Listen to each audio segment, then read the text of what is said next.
was based on. The auditors found that a lack of supervisory review, ineffective monitoring, and other deficiencies resulted in the permit section of DPW missing out on more than $500,000 in lost fee opportunities, losing more than $271,000 in lost revenues altogether, and overcharging more than $55,000 in fees.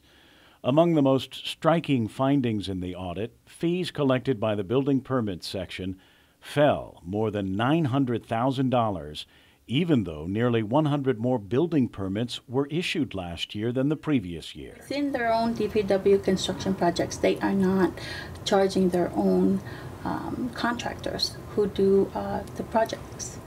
Does that include things like road improvements and that sort of thing? Is that Everything, basically.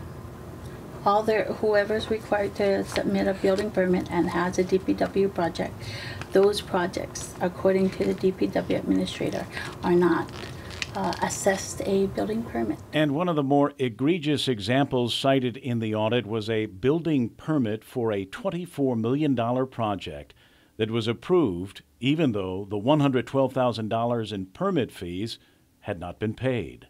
it was a $24 million project, and the fees should have been about $112,000. What happened? That's correct. They were not collected, and Why not? well, when we had asked that question, that as of that time, we were just told that the paperwork was pending. But they proceeded with construction anyway without the permits. That's correct. Why? I believe that basically there wasn't any type of monitoring over these particular projects, and So they hadn't paid the $112,000 they should have. yes. They went ahead, expanded their ground permit beyond what was permitted, and they proceeded with construction without the necessary permits or without paying the fees. Yes, that's true. The auditors declined to name the firm.